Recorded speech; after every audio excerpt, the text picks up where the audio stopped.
Hello, today's tutorial is going to be on solving free body diagrams and net force problems. If you've not already reviewed the text and the flipping physics video on free body diagrams and types of forces, you really need to do that before watching this.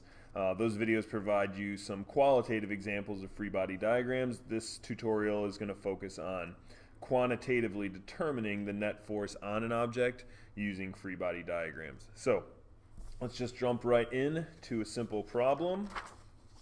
You can see here we have a textbook with a weight of 10 newtons is sitting on a table at rest. Oh, that's better. And they want us to sketch the free body diagram of the system and determine the net force on the object. So there are some pretty simple steps that we can follow to solve almost all of these problems straightforward. And the first, as always, is going to be draw a picture. So we want to, step one, draw a simple representation of the object. So we have a textbook on a table. So there's my table, and I'll just draw a textbook on it. And we are always going to assume in here that the center of mass in an object is at the center of an object. It doesn't have to be the case, but in this class it always will be. So there's my book. So step one, draw a picture and all the environment that is interacting with it. So in this case, the only interactions are between the book and the table. Secondly, let's draw the forces acting on the object with their correct magnitude and direction. So I like to list them out so I don't make sure I don't forget any. They tell us that this object has a weight, so that is the force of gravity of 10 newtons. Except we know weight is force of gravity is due to an object's acceleration due to gravity, which is negative, so that is going to actually be negative 10 newtons or 10 newtons in the negative direction, so down. And so I can draw that one in. Here is a vector. Since I know a number, this is the first one I drew, so this arrow now represents 10 newtons down, whatever its length is, and I would label it force of gravity, or you could label it W for weight. And if I just left it like this, I would be indicating that there's a force acting on this object. They're unbalanced forces, so this object would be accelerating down, and it says it is at rest. So clearly that can't be the case. This book is not moving. So there must be another force acting on it, and if you've gone through the text, you know that that is called the normal force. Whenever an object is in contact with a surface, its weight exerts a force on that surface in this case, and then there's also the surface pushing back on it, which we call the normal force. So since this object is at rest, we know that the normal force has to be in the opposite direction, but the same magnitude. So I would label that F sub n. Okay, so first, draw a simple representation, check. Draw all the forces that are acting on it with the correct magnitude and direction. Now I need to sum all the vectors in one direction, so that could be x or y. So we'll sum all the vectors in the y direction because that'll be easy. So forces in the y direction would equal, well, is there anything in the y direction? Yep, we've got force normal and force of gravity. So we can plug in numbers for those. The normal force is 10 newtons, and add that to, because we always add vectors, a negative 10 newtons. So force in the y direction is 0 newtons. And then we would do the same for x. So F, forces in the x direction. Well, if we look at our diagram, there are no forces acting on this object in the x direction, so that would just be 0 newtons. So overall, what is F net? F net is always the combined Fy and Fx, right? So in this case, Fy is 0 newtons and Fx is 0 newtons. So F net is 0 newtons.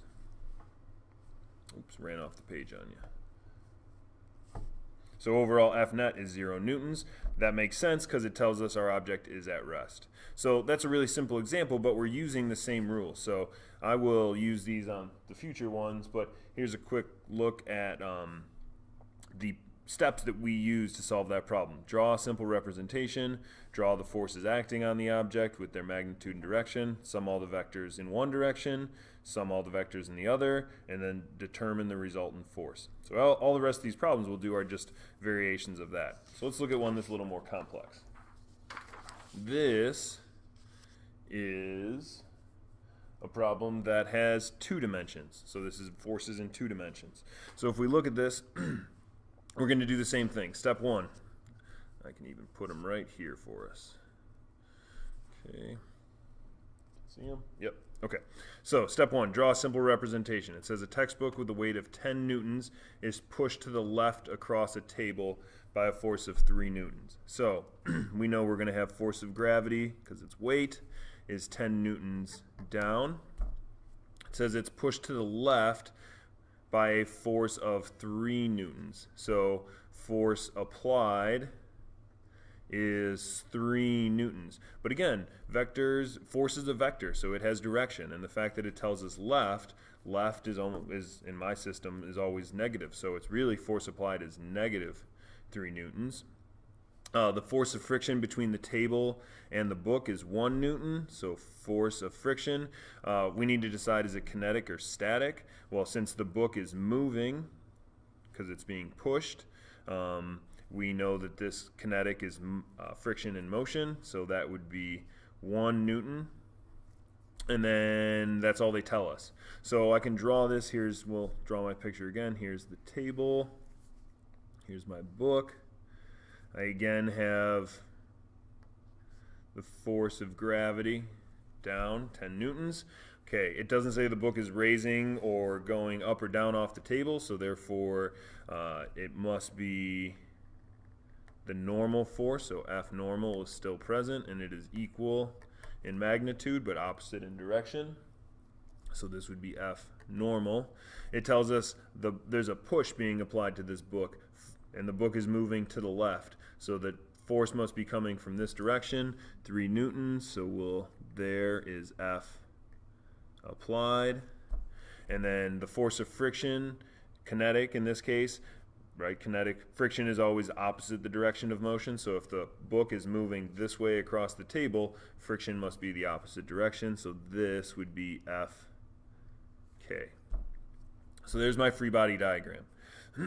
I drew the representation and put the forces on it. So now it's time for me to sum all the vectors in one direction. So let's look at forces in the x direction. So what forces in this picture are in the x direction? Well, I've got F applied and force of friction kinetic. So Fx, I can plug in these values, and F applied is -3 newtons, and the force of friction kinetic is 1 newton, so F of x is going to equal -2 newtons, and F of y is just what forces are in the y direction, the normal force and the force of gravity. So I've got 10 newtons plus -10 newtons, or force in the y direction is 0. So overall, what is my F net? F net is the combination of my forces in the x and y direction. So in this case, it's 2 to the left and 0. So it would be -2 newtons, or we could write that as 2 newtons to the left, 2 newtons west, some combination of that. So that would be one where now we have to look at both x and y individually instead of just one. So let's do one more. There's a little more complicated. Okay. We'll put our rules out here again, and we're just going to run through this just like we did. So we've got a 10 Newton textbook pulled to the left across a table by a rope at an angle of 30 degrees. Okay, so now let's see. I already know force of gravity is still 10 newtons down. It's pulled to the left across the table by a rope at an angle. Okay, so I'm going to draw this because there's more going on now. So here is my surface, here is my book, and I've got the force of gravity. Now it is pulled to the left by a rope at an angle of 30 degrees. So that means the rope is going to probably be coming off of here, and it's pulling on an angle of 30 degrees. But I draw always my vectors, force vectors coming out of the center of mass. So really I want to draw this force there. Let's say that's about 30 degrees. So this is the force of gravity. This is the force of, well, since it's a rope, that's the force of tension. It doesn't say the book is going up or down, so and it's on contact with the surface, so we're going to assume that the normal force is always perpendicular. We're going to assume it's equal in magnitude, so F normal is 10 newtons. They tell me that F tension is 3 newtons, and to be specific, I can say at 30 degrees north of west, right? Because this is west, so north of west, that's 30 degrees, that angle right there. And then finally they tell me the force of friction between the table and book is 1 newton. So if the book's moving this way, force of friction is this way, so F K, so F sub K is 1 newton. Okay, so we're still following the same steps. Draw the representation, put the forces acting on here. Now we're going to sum all the vectors in one direction. Let's start with, well, see, here's the catch though. Now this force of tension is not all in the x direction or all in the y direction. It's 30 degrees north of west. So if we look at this from if I kind of blow this one up, here is F tension, and it is 30 degrees. Okay, we know from all the other vector stuff that we've done is that this vector has 2 components, force of tension in the x direction and force of tension in the y direction. So the reason this problem is different than the previous 2 is before we can sum all the vectors in one direction, we have to break down any vectors that are at an angle into their components. So let's do that. Again, this is nothing new, this is just trigonometry. This is Ft, our resultant, and there are 2 components. So we could say, without any numbers, Ft in the x direction is going to equal, this is cosine, right, because it's adjacent, so it would be the hypotenuse, or the force of tension, times the cosine of the angle, because it's adjacent, and Ty is opposite, so force of tension in the y direction is the force of tension, the hypotenuse, times the sine of the angle. So there are those. So now I can look at this. If I wanted to, I could redraw this vector diagram so that I have 2 forces. I'll just draw a dot. I'm going to save the book. Force of normal that's a y direction force. Force of gravity, that's a y direction force. But I have another force in the y direction, and that is force of, it's up.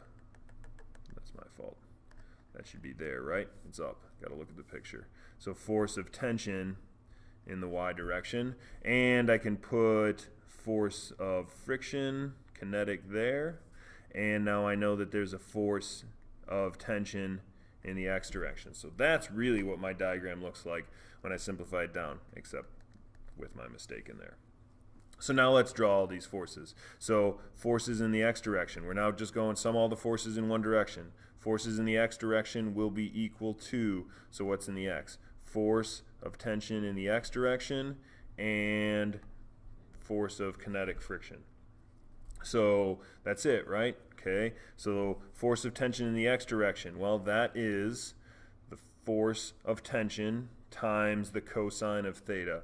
So it is 3 newtons. Now this is, I should have said negative, so that's negative 3 newtons because it's to the left, times the cosine of 30 degrees, plus force kinetic, which is 1 newton. So F of x, I can even bring my calculator in here if you guys can see that. So I've got cosine of 30 times negative 3 plus 1. So f of x is minus 1.60, it looks like. Minus 1.60 newtons. Okay, let's do Fy. Fy, okay, I've got 1, 2, 3 forces in that direction. Force normal plus force of gravity plus force of tension in the y direction.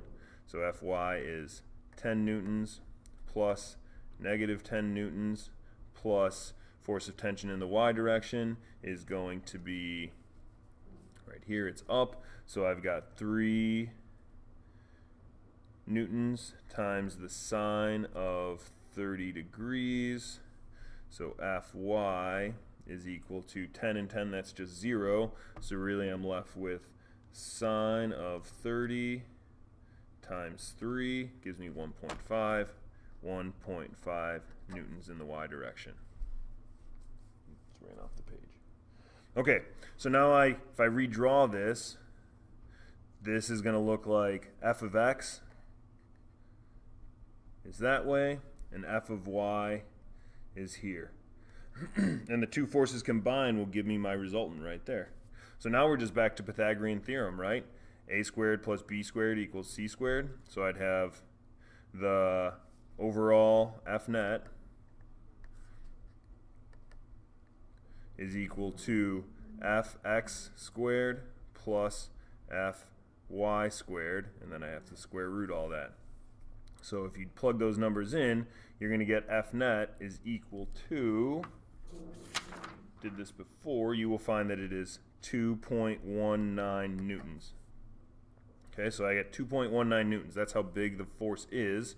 And then I would use inverse tangent to find this theta, because tangent inverse is just opposite. So Fy over adjacent, Fx. And that is going to give me my theta. And if you plug those numbers in, it's going to be what? Y is 1.6 and x is 1.5. You end up with 43.2 degrees. So I've done all the same steps. Draw a picture, draw the forces, some x, some y, and then determine the resultant. This one just becomes a little more complicated because I have to resolve for the components of the tension force and then take my numbers of x and y and use them to determine the resultant force. It's nothing we haven't done, it's just putting it into a new context. So at this point, you should be able to accurately draw a free body diagram for an object and then use vectors to determine the net force of an object. These are 3 problems from simple to complex that you might encounter in class.